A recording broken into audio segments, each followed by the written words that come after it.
আসিয়া একদিন কি যেন হাতের মধ্যে নিয়ে কাজ করে, হঠাৎ পড়ে গেছে। ফেরাউন পেছনে দাঁড়ানো, আসিয়া খেয়াল করে নাই।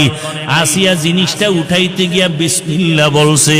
ফেরাউন শুই নাই, মাথা গরম হয়ে গেল। ডাক দিয়া কয়, আসিয়া তুমি কার নাম বললা? আসিয়া বলে, এখন আর গোপন কইরা লাভ কি হবে, না ওপেন করিয়াই দেই। আসিয়া ডাক দিয়া কয়, ফেরাউন আমার মালিকের নাম আমি জবানে নিয়েছি। ফেরাউন বলে, মালিককে? মিশরের তো আমি খোদা। আসিয়া বলে, না, তোমারে যিনি বানাইছেন তিনি আমার মালিক। আমার মালিক একমাত্র আল্লাহ, তুমি ফেরাউন না।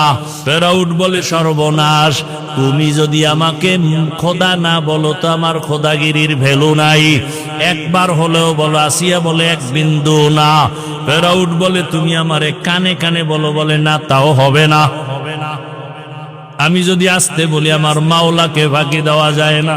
মিশরের মানুষ তোমারে ফাঁকি দিতে পারে, আমার মালিকরে ফাঁকি দেওয়া অসম্ভব।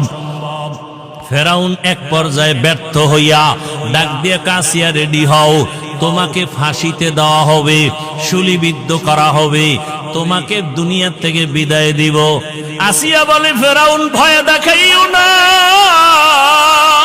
দুনিয়াতে একবার আসছি, একদিন যাব, তবে আমার মালিকের না নিয়ে যাব না। আমার অন্তরে যে মালিকের মহাব্বত, আমার এখন টাকার মহব্বত নাই, ক্ষমতার মহব্বত নাই। আমার পরিচয় আমার মালিক, আমার অন্তরে আমার আল্লাহকে জায়গা দিয়েছি। এখন আমার মরিয়া গেল আমার শান্তি, বেঁচে থাকলেও আমার সার্থকতা, আমার কোনো টেনশন নাই। ফেরাউন এক পর্যায়ে ঘোষণা দিয়া দিল, আসিয়ার ফাঁসি হবে, শুলিবিদ্ধ করা হবে। হাজার হাজার মানুষ রেডি হয়ে গেল দেখার জন্য। যখন আসিয়াকে শুলিবিদ্ধ করার জন্য মাঠে নেওয়া হয়, হঠাৎ করে আসিয়া কান্না শুরু করলেন। ও দয়ার মালিক, আমি ফেরাউনের কোনো ক্ষতি করি নাই, শুধু আমি তোমাকে আল্লাহ বলে স্বীকার করেছি, তোমারে সেজদা দিয়েছি, আর কিছুই না। আজ আমার ফাঁসি দেওয়া হয়, তুমি আমাকে ধৈর্য ধারণ করার তৌফিক দাও। আসিয়া হঠাৎ তাকায় দেখে রাস্তা দিয়া মুসা নবী হাঁটিয়া যায়। ডাক দিয়া কয়, নবী মুসা, জানেননি আমি আসিয়ার কি হালাত? কয়, জানি, তোমার এখন ফাঁসি হয়ে যাবে। মুসা নবীকে আসিয়া বলে, নবী, আপনি একটু জানতে চাই, দোয়া করবেন, আর এই মুহূর্তে আমার আল্লাহ আমার উপরে রাজি না খুশি?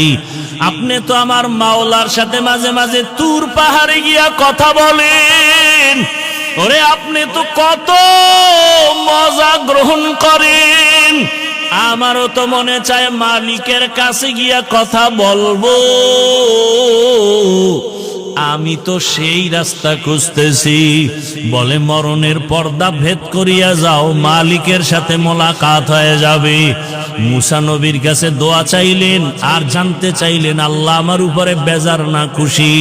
মুসা নবী বললেন, হ্যাঁ আসিয়া, তোমার উপরে আমার মাওলা এখন অনেক খুশি।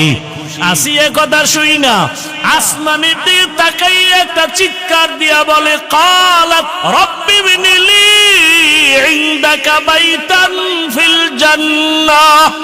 আল্লাহ কোরআনে ঘোষণা করলেন, আসিয়া যখন ডাক দিছে, ও দয়ার রব মালিক,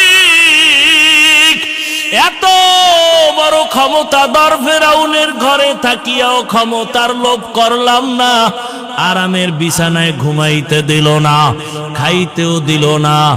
আজ আমার জীবনের শেষ বিদায়, বিদায় বেলা তোমার কাছে একটা দাবি, দুনিয়াতে থাকার জায়গা পাই নাই, আরামে ঘুমের জায়গা পাই নাই।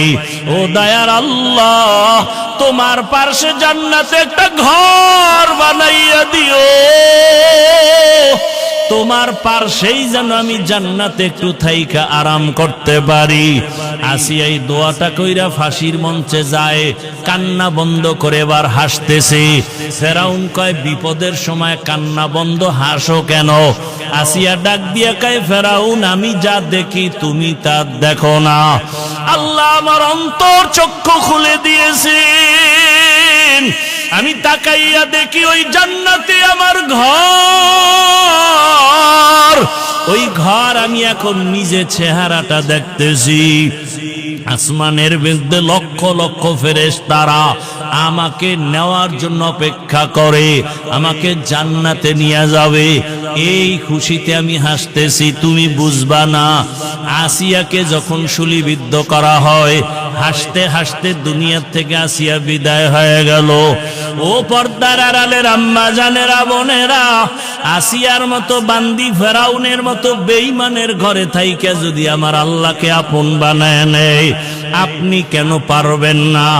দুনিয়া দুনিয়া কইরা কই সাদা কাফন ছাড়া তো কবরে কিছুই নেওয়া যাবে না। এখনো সময় আছে, তওবা করেন, আল্লাহকে ডাকেন আর বলেন, হে মালিক, জীবনে তো কম বেপরদায় চলি নাই, আর বেপরদায় চলবো না, নামাজ ছাড়বো না, মোবাইলে সময় নষ্ট করব না, স্বামীর মাল খেয়ানত করব না, স্বামীর মাল হেফাজত করব, নামাজ পড়ব, সন্তানগুলোকে আদর্শওয়ালা বানানোর মেহনত করব। এখন যদি তওবা করে নেন, দরজা খুলিয়া যাবে। ও আমার কলিজার যুবক বাবারা, কয়দিন আর দুনিয়ায় যৌবনের বাহাদুরি করবা? মনে চাইছে দাড়ি কাটছো, মনে চাইছে নামাজ ছাড়ছো, কম শখ মিটাইয়া তো গুনাহ কম করো নাই। এখনো যদি তোমার তওবার নিয়ত থাকে, মনে মনে আমার আল্লাহকে ডাক দাও, আর ডাকিয়া বলো, হে দয়ার মালিক, জীবনে তো কম গুনাহ করি নাই, দাড়ি কাটলাম, কত নামাজ ছাড়লাম, কত বেপরদায় আড্ডা দিলাম, মোবাইলে কত গুনাহ করলাম, আজকে থেকে তওবা করে নিলাম, আর নামাজ ছাড়বো না, দাড়ি কাটবো না, বেপরদায় চলবো না, মা বাবাকে কষ্ট দিব না, ওলামায়ে কেরামের দোয়া পরামর্শ নিয়ে, শিক্ষকের দোয়া নিয়ে জীবনটা সুন্দরভাবে চালাবো। ওই মা বাবার দোয়া ছাড়া তোমার জীবনের দরজা খুলবে না রে বাবা। আজকে যার মা নাই, তার কাছে গিয়া দেখো মা কত ধন। যার বাবা নাই, তার কলিজাটা ফেটে যায়। ঈদের দিন সবাই ঈদের নামাজ পড়িয়া বাড়ি আনন্দ করে দৌড়ায়, আর এক যুবক কবরের কিনারায় দাঁড়ায় কান্না করে। ও যুবক, ঈদের দিন কাঁদো কেন? যুবক বলে, গত ঈদগাহে আমার আব্বাকে পাশে নিয়ে নামাজ আদায় করেছিলাম।